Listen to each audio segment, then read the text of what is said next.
आत्मा को फल मिला और फल खाना था किसको? बुद्धि को। धुंधली बुद्धि है। धुंधली क्या है? बुद्धि। पर कैसी बुद्धि है? बुद्धि का काम है डिसीजन मेकिंग करना, निर्णय लेना। पर जिसकी बुद्धि निर्णय नहीं ले पाती ना, उसी को धुंधली कहते। ये मत समझना कि भागवत में एक अकेली धुंधली है, यहां बैठे हुए लोग भी धुंधली। जिसकी बुद्धि निर्णय नहीं ले पाती, decisive mind, absence of decisive mind, निर्णय न ले पाने की क्षमता, उसी को धुंधली कहते। और याद रखना, जो अनिर्णय की स्थिति में बुद्धि होती है ना, जो पेंडुलम की तरह बुद्धि द्वंद में हिलती रहती है, वो अक्सर आत्महत्या की ओर जाती है। जितने भी सुसाइडल अटेम्प्ट हुए हैं, आप जाना जाकर के पूछना मनोचिकित्सक से, वो तो आज बताएंगे, हमारा शास्त्र पहले बता दिया। अंत में क्या हुआ? ये धुंधली अपने बेटे के अत्याचार से कुएं में डूबकर जाकर आत्महत्या कर ली। हर धुंधली को आत्महत्या करना पड़ता है। कोई यही धुंधली नहीं मरी है कि भागवत में एक धुंधली थी और कुआं में गिर के मर गई, आत्महत्या। बेटे ने इतना सताया पिता के जाने के बाद, धन कहां रखा है मेरा पिता, जल्दी धन दे, मुझे यहां जाना है, इतना सताया कि जाकर कूद के मर गई, डूब के मर गई। और हर द्वंदात्मक बुद्धि मरती है। अनिर्णय की स्थिति जिनकी जिंदगी में होती है, उनको मरना ही पड़ता है। इस संसार में जितने भी आत्महत्याएं हो रही हैं, वो अनिर्णय की स्थिति के कारण हो रही है। हां ना, करूं नहीं करूं, मिलेगा नहीं मिलेगा, जाऊं नहीं जाऊं। तुम्हें डिसाइसिव माइंड चाहिए, निश्चयात्मकता बुद्धि, जो बुद्धि निश्चय कर सके। और यह तभी संभव है जब किसी लिविंग मास्टर के साथ रहोगे, स्पिरिचुअल बिलवेड मास्टर, आध्यात्मिक जीवंत गुरु, जिंदा। माता पिता भाई बहन पत्नी पुत्र मित्र नातेदार रिश्तेदार सब जिंदा चाहिए। गुरु तस्वीर चाहिए, फोटो चाहिए।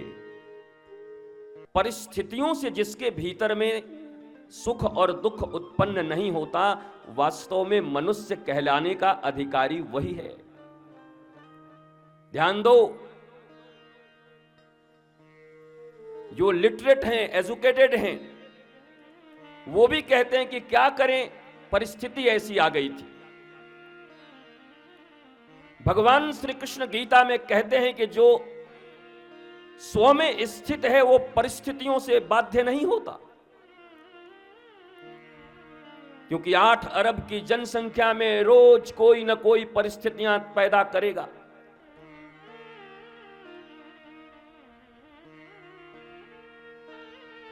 कभी अत्यधिक शीत पड़ेगी, कभी गर्मी पड़ेगी, कभी बरसात पड़ेगी।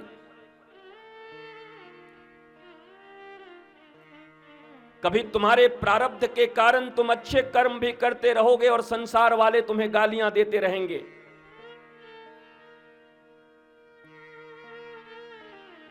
कभी तुमने एक अन्नी भी किसी की न चुराई हो और चोरी के आरोप में सारी दुनिया तुम्हारे ऊपर थूकेगी।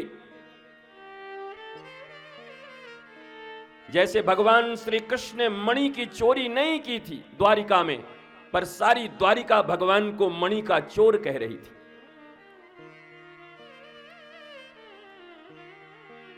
तू कौन है, तेरा नाम है क्या, सीता भी यहां बदनाम हुई। फिर क्यों संसार की बातों से भीग गए तेरे नैना, कुछ तो लोग कहेंगे, लोगों का काम है कहना। छोड़ो बेकार की बातों में, कहीं बीत न जाए ये भागवत की अनमोल रहना। शब्द तो एक भी काफी होते हैं।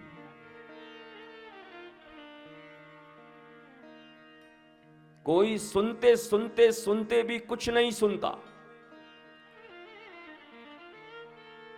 और किसी के जीवन में गुरु का एक मंत्र, गुरु की एक बात मुझे याद आती है, वो सहजो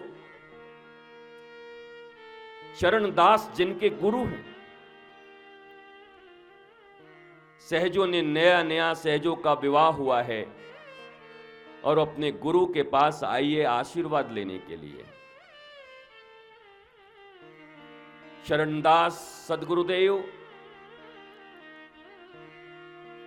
धूनी रमाए बैठे हैं। सहजो आती है ब्याह के जोड़े में सजी हुई और आकर प्रणाम करके कहती है, बाबा आज्ञा दो। और गुरुदेव भी उतने ही कौतुकी हैं। सहजो इधर से आती तो उधर मुख कर लेते हैं, जब उधर से प्रणाम करने आती तो उधर मुख कर लेते हैं। सहजो ने बहुत प्रयत्न किया कि गुरु के मुख के सामने आ जाऊं, पर गुरु अपने सन्मुख सहजो को आने नहीं दिए।